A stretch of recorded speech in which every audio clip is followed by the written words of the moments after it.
Hi everyone. Thank you so much for finding us on your favorite podcast app and or YouTube. My name is Joe Lee with Faith Wilson, Christie's International Real Estate.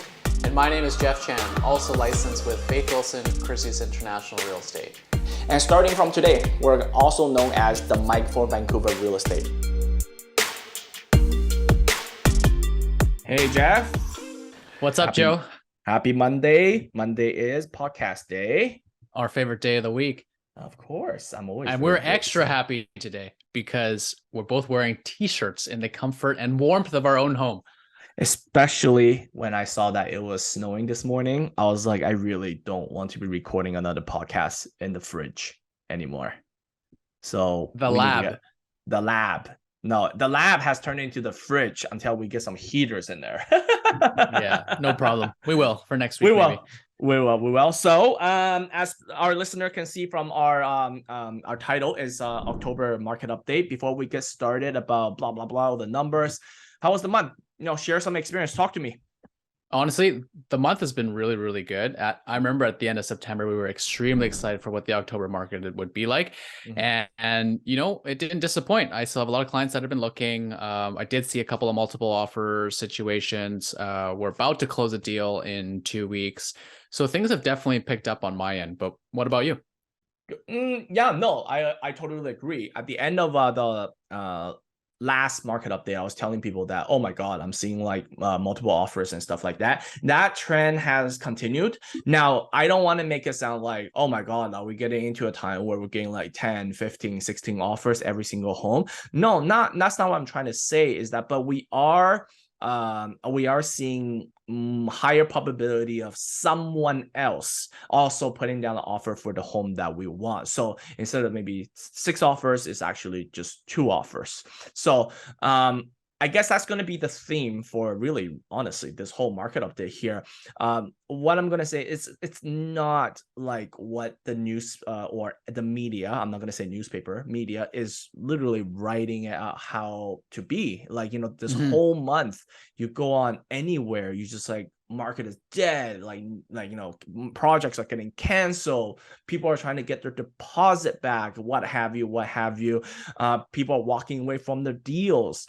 Honestly, like that is really, really so far away from the truth for the Vancouver market. And this is where I wanted to really tell people again that there's a couple of things. Number one, the media does like to over exaggerate, and number two is also it's every market operates a little bit differently. And what the media is basically doing is they're talking in generalities. Like they're extra savage towards the Toronto real estate market recently. I know it's slow in Toronto right now, but I also know that it's not dead like what the media is saying. A couple of days ago, I just saw an agent send it to me. It's a pre-sale center that had a lineup for people wanting to buy a pre-sale there. How do you call that that's being dead? And I also was talking to some other agents in Calgary, and they're telling me that yes, the market has slowed down, but it's not dead. It's busy, and people are still seeing multiple offers. In fact, they were telling me that Calgary is also having a huge supply issue that, like, there's just not, I think they have like, what the agent told me, like 1.5 months of standing inventory, which is absolutely insane. Well, of course, this is probably because all the people are moving to Calgary nowadays. And of course, the oil and the job economy there is very, very strong, is maybe what causing it. And once again, bring it back to where we live in Greater Vancouver, we're also not seeing what the media is trying to push out for, the general public to read. So it's interesting. It's going to be interesting, right? So I mean, we always say that you should always take what you see and hear in the media with a grain of salt. Like, do your own research and really find out exactly what's going on. And I think we'll explore a lot of that in the podcast today. I mean, I still have clients that have been complaining to me about, like, Jeff, why haven't prices come down even more? Jeff, I haven't seen any new listings in 2 weeks. What's going on? Yeah, no, like it's funny because like I had a client like, Joe, did you forget about me? I was like, no, I haven't forgot about you. It's just nothing came onto the market that fits your criteria. Trust me, when something comes on the market, I'm going to be the first one to let you know, because like, that's my job. Like, I want to make money too. Right. So it's interesting once again. Right. And talking about the multiple offer, I just want to bring the conversation back there as well. Last month, when I was telling people about multiple offers, I had one client that, messaged me directly saying, hey, Joe, I appreciate you guys doing the podcast. It gives us a lot of information, but I would really appreciate it if you don't try to overfluff the market. I know the market isn't that strong. You don't tell people that, people are getting into multiple offers just to entice them to start buying. I'm just really glad this month I now have the figure for me to go back to that client and be like, hey, look, I wasn't joking during the podcast when I'm saying I was encountering multiple offer situations. Here's the numbers to show for it. I am not full of shit. And this is what I will say. I'm just gonna slightly slide this into here is, I swear to God, sometimes I feel like real estate is the only industry where when a professional talk, the consumer will be like, you're wrong. No, that's not right. You're totally wrong. You're making that stuff up. Like, I'm always talking about, it's like, if we apply that same concept to any other industry, it will sound insane. Like, imagine if I go to my family doctor and be like, oh, my stomach hurts. And then my family doctor is like, you have an ulcer. And I literally just told back like, no, you're wrong. I'm having a cramp. Like, that would make absolutely no sense, right? But of course, like you always say, you always tell me behind the scenes, in Vancouver, everybody is a real estate expert. Exactly. Your mom, dad, brother, sister, best friend, uncle, the supermarket cashier, everyone is an expert on the Vancouver real estate market. Why listen to us? Talking about that, I literally had a discussion with my mom, who has lived in Vancouver for like 10, 12, actually 13 years. And she was trying to tell me a little bit of the Vancouver real estate market. I'm just like, Mom, I'm the advisor here. Like, why? You're not even living in the city. Like, do you really know what's going on? But I just, once again, just wanted to slide that in there. It's always so interesting, some of the comments that we get when we're really trying to speak the truth, right? So without further ado, why don't we get going with the numbers as per usual? And at the end, let's have an open conversation about what we think, what's happening with the market and what will be the next step. All right, let's get started. Right now, I'm going to go through total sales, and we can see here that, in October, Vancouver had 1,916 homes sold. Now, this is a 45.5% decrease from October of 2021. Like when we're comparing to last year, everything looks like a decrease. However, we actually saw a 12.8% increase from September of 2022. So all that multiple offer that we were talking about, this is the first indication, guys, we weren't joking around. Right. No, 100%. We're not talking out of our ass, because people lie, but numbers don't.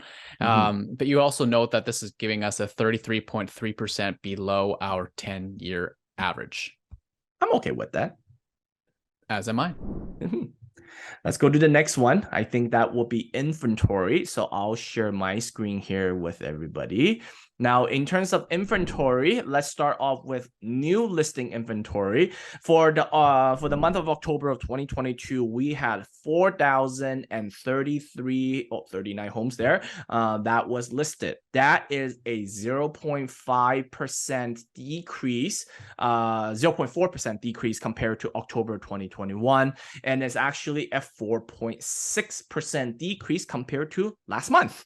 Now, if we go to total inventory, at the end of October, we had a total of 9,852 homes available on the Greater Vancouver market. That is a 22 point. Sorry, I'm just going to get this really quick. That is a 20. Oh, no, wrong year. Right here. That is a 22.6% increase from October of 2021. But the more updated information is actually a 1.2% decrease from last month. Very good. Now, why don't we take a look at probably the most important statistic that people care about, and that is price. So we can see here that in the month of October of 2022, our benchmark price was sitting at $1,148,900. Now, this is actually a 2.1% increase from 2021. And you can see here that over time, the gap compared to last year is getting smaller and smaller and smaller. And actually, compared to September, just last month, we are actually looking at a 0.6% decrease. Now, quickly, just to touch on sales to active ratio, we're sitting at a 14.3% decrease for detached houses, 21.6% decreases for townhouses, or sorry, just 21.6% decrease, or sorry, 21.6% for townhouses. I don't know why I'm so fixated on the word decrease, and 23.2% for condos. We'll analyze all this data in a moment. However, there's still one last section that I want to touch on, and that is the rent. Again, this information is coming from Live Rent BC. This is my favorite section. We can see here that after last month, we had said that, wow, it looks like rent increases have finally subsided a little bit. We took a big sigh of relief. However, that big sigh was definitely short-lived, as we can see here. In October, the Metro Vancouver average for rent has shot up to $2,317. So why don't we take a quick look here? I'm gonna cut you in. Your screen didn't change. Oh, sorry. One moment here. Let me try this again. Yeah. How about now? Yeah, there we go. You want to just go up quickly to show people the 2,317? Yeah. Right here. Right, so 2,317. Now we're going to look at a breakdown by city. So North Vancouver saw a 10.44% increase to $2,760. Richmond also went up by 7.21% and is now at $2,446. Burnaby, after seeing that crazy 33% increase last month, has actually come down to $2,445. And Vancouver went up at a marginal rate of 0.18% and is sitting at $2,594. Now, this month, we can also see that the average income to rent spent has come down from 50% at 37.94. Trending in a good direction. However, it is still more than the recommended 30%. Right. Because they don't want you to spend more than 30% on your of your income on real estate, basically. And the statistic, Joe, in terms of rent that always surprises me is how Greater Vancouver has the 4 most expensive cities to rent in all of Canada. North Van took number 1, West Van number 2, Vancouver number 3, and Richmond at number 4. Take that, Burnaby. Richmond is better than Burnaby. That's a harsh statement. Some listeners might not appreciate that. Yeah. Now, Joe, why don't you kind of put all these numbers together for us and help our listeners make sense of it? Sure. So I'm going to start this section just literally reading the first paragraph from the real estate board's report. This is from Andrew Lee. He is the real estate of Greater Vancouver's director, economics and data analytical analysis here. So what he says is inflation and rising interest rate continue to dominate headlines, leading many buyers and sellers to access how these factors impact their housing options. True, there's nothing wrong with that statement. The second statement is where I wanted to challenge him a little bit. With sales remaining near historic low levels, the number of active listings continue to inch upwards, causing home prices to recede from record highs set in spring of 2022. Why am I saying this? Is because there's two things I want to talk about. Is that while they say that, but in reality, we just went through the numbers. You heard that our listings in October actually went down and not up. So it didn't inch upwards, it actually inched downwards. The second one I wanted to say is historic low in sales. It's half true. The last time, I'm going to pull out this chart actually just to prove a point. The last time, so if you take a look at this, October 2022, 1,916. The last time that we had such a low sale was October of 2018, where we're sitting at 1,967. And then obviously before that, it was October of 2012, where we were sitting at 1,946. And if you really want to compare to a global event that happened, dramatic global event, I should say, will be 2008 in October, where we were sitting at 1,391 home sales in October. Okay. Mm-hmm. So why is that's kind of where I'm thinking is like, is it truly historic low level sales? Don't get me wrong, it is low. Like you said, it's 33.3% lower than the 10-year average. But what I'm saying is, compared to what's happening on a global scale with our inflation, with the rapid rise of interest rate, this slowdown is now starting to look more towards a government-induced real estate slowdown than a world event where the world is collapsing. Mm-hmm. All right. No, it definitely doesn't sound like the worst of the worst to me either. No, not at all. So what I'm trying to say is, considering what the world is doing on a global scale, October 2022 in Vancouver, these numbers, it's not that bad of a month. It's truly not that bad of a month, in my own personal opinion. Mm-hmm. Right. However, we don't want to just give people fluffs and like, guys, everything is great. Right. On the flip side, let's look a little bit deeper into these numbers and why you can see that me and Jeff, we're not ready to say we're good, we're in the clear. So let's go back to October of 2018. That's about here. Oh, sorry, 18 is right here. You can see that from September to October, if you follow my mouse, there's a little uptick in terms of sales. If Joe, you go can you all the actually way just reshare that screen again? I think we're having a little technical difficulty here. No, my mistake here. So like I was saying, can you see now? Yes. Okay, perfect. From September of 2018 to October of 2018, for anyone that's not on YouTube, basically saying that there's also an uptick in terms of total sales. Now, if I bring that to 2017, you can see right here, September to October, there's another tick in terms of sales as well. And then you can do the same thing for 2015, where September, October, there was a tick in terms of sales. And then you can go back to 2013, where you can see that there is actually a tick of, between September to October. What am I trying to say is that the reason why me and Jeff, we are not overly excited about this, we are just optimistic, is that this could also be just a seasonal uptick, right? Yeah. I mean, if we keep looking back, it goes on and on and on and on. But let's also talk about the price. We know that there was a 0.6% decrease from last September, just last month. Now, the pace of the price decreases also seems to have been slowing down and could be under control. When we look at August to September, there was only a 2.1% decrease. From July to August, there was a 2.2% decrease. So yes, prices are still coming down, but the decrease, the scale of how much the prices are decreasing is definitely slowing down. Now, is this an indication that we are at the bottom? I certainly hope so, but again, we will see when we have the November market update. Another figure that we want to look at, I'm going to quickly share my screen again here, is the average and medium sales price. Okay, so you can see here that, oh, look at that. From September to October, we went from 880,000 to 920,000. A very nice, healthy increase. But we'll also look at the average price, also saw an increase. So these are all very, very good signs. And I know, Joe, that you agree as well.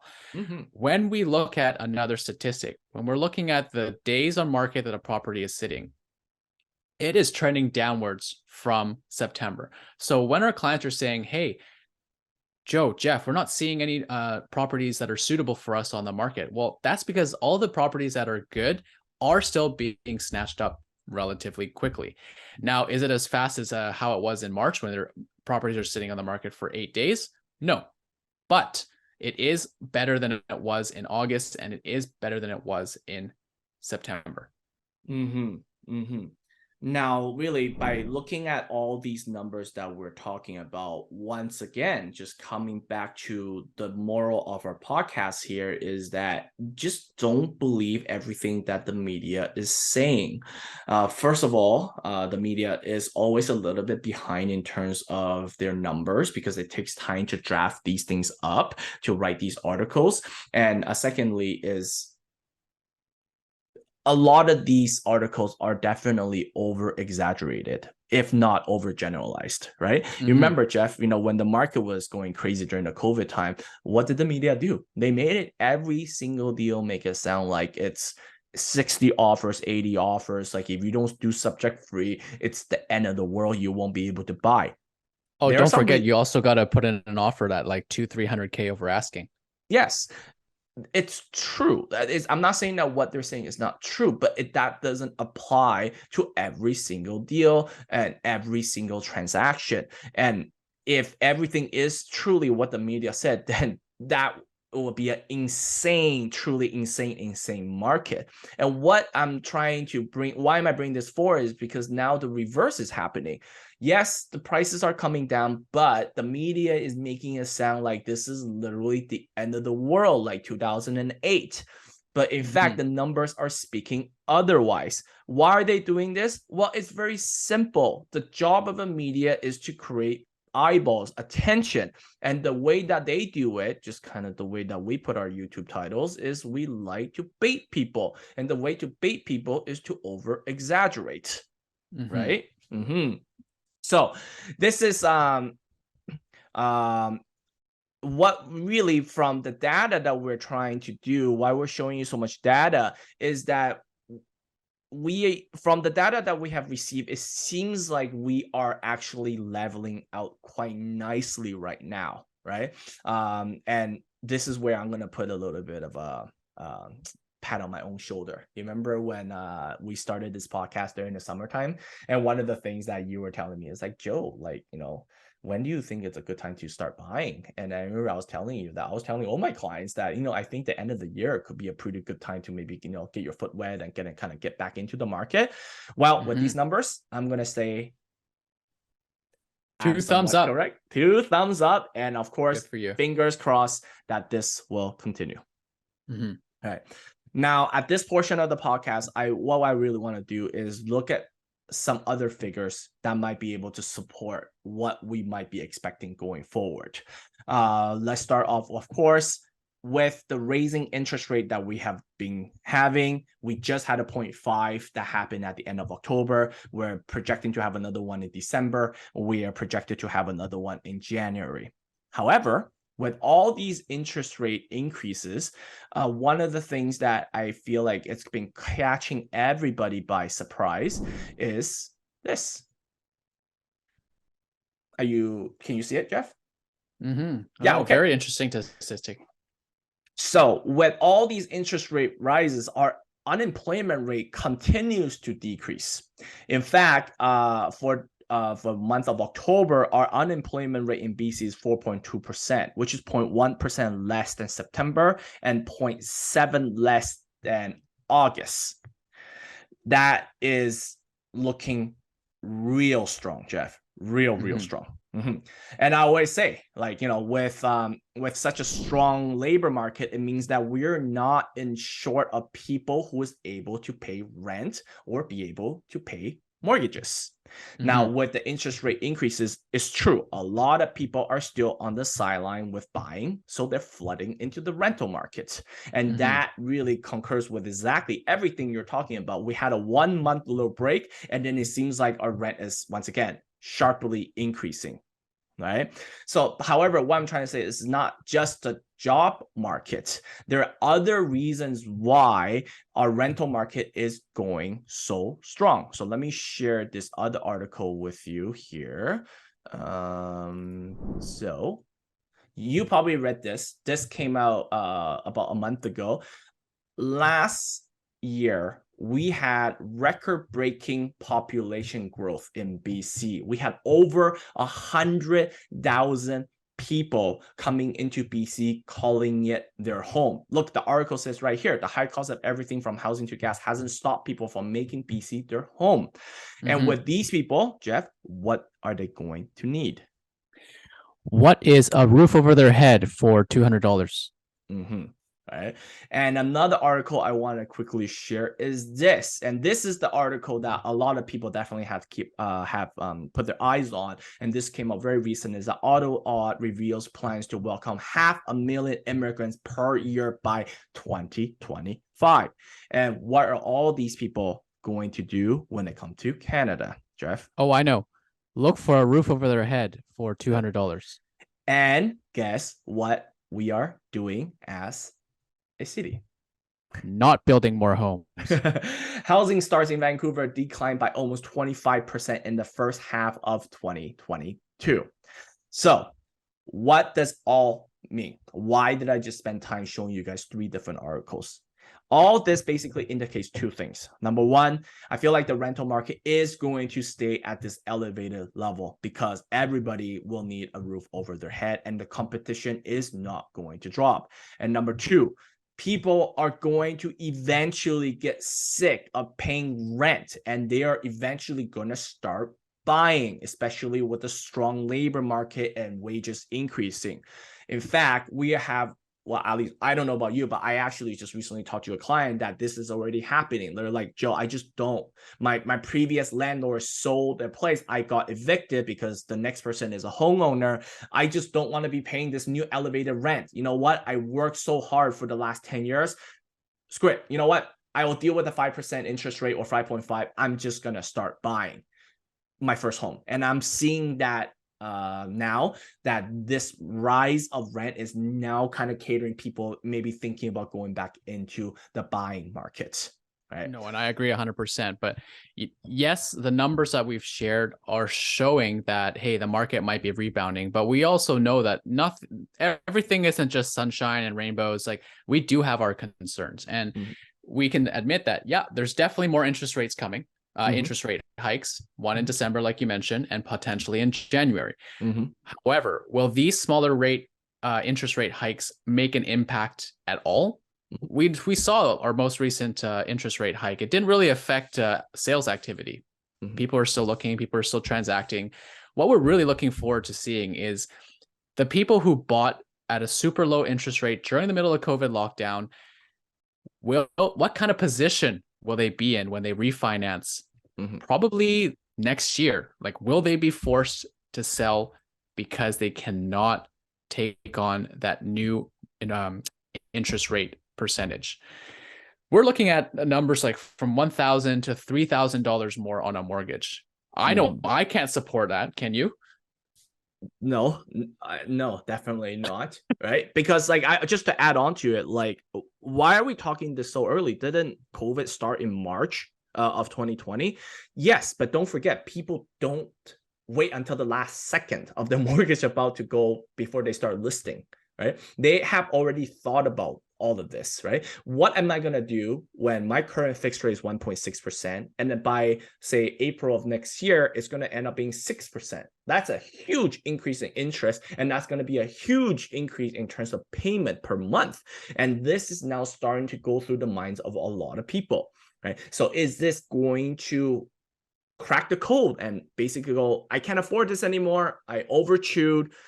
I want to bring this out to the market. Now, that is the next indication I feel like that might potentially bring more listing to the market, because you both already know, just keep raising interest rate has nothing to do with our inventory. In fact, the more they keep increase our interest rate, it seems like our inventory is becoming lower and lower for some odd reason. And I mean, like this group of people that we're talking about, they're really going to start feeling the pressure. And now, Joe, I'm going to ask you again, the $1 million question. Our listeners want to know, is now a good time to buy?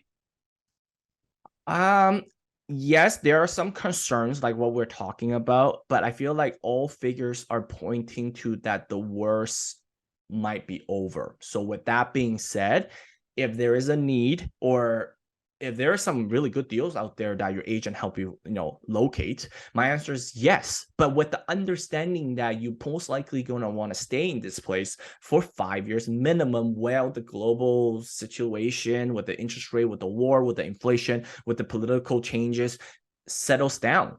Right now, at this point, I'm going to give people kind of like an insider information, is that in the last month, I have actually been hearing a lot of my realtor friends who's done very, very well for themselves are all starting to look in the market again. No, not for their clients, but for themselves, as either a place to live or to find another investment property. Usually when this happens, it's a good sign, because as real estate advisors, we're the industry insiders, we're the industry experts. right? If we are all feeling the same, guess what we're going to do? We're going to start buying.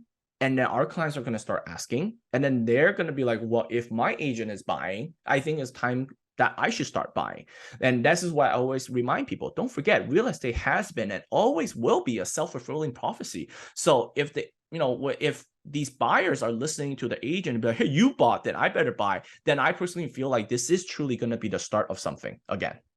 And I feel like all of these signs have really pointed to tell us how resilient of a market Vancouver really is in terms of real estate. But why specifically is it so resilient? Well, we know that Canada and Vancouver in particular is one of the most popular tourist destinations in the world. We're always one of the most beautiful cities in all of the world. People are coming here. There's always been a supply and demand issue. We've been trying for months now and even years to fix this issue, but there's so far been no solution. Like HST, foreign buyer tax, empty home tax. None of these have done anything so far. More new legislation is coming in 2023, but when are we really ready to tackle the main issue of supply? As we always say, doing the same thing over and over again, but expecting a different result is the definition of insanity. So why hasn't the government understood this and done something about this completely baffles you and I. Correct. And that will link us to the previous podcast that we did about David Eby's plan for 2023. That's why when we were talking in that particular podcast, we were very diligent. We were cautious because there are things that if they are able to pull well would really, really help. The permits thing that we were talking about and the triplex zoning thing that we were really talking about. So that is something that we really, really are quite excited to see what 2023 will bring for us in regards to that aspect of things. Well, as always, my name is Jeff. And my name is Joe. We are the Mike for Vancouver Real Estate. Please tune in. Let us know what you thought about this podcast. Is the market rebounding? Have we hit the bottom? Are we in for a lot more pain? Please share with us your opinion. Yeah, always, like I always say, help us with the algorithm. Share this with someone that you feel like they need to know. Like, subscribe, comment. If you're on YouTube, click on the bell notification. And we thank you so much for listening to our podcast this week. And we look forward to talking to you guys next week. Bye, guys. Thank you so much. See you, Joe. Bye.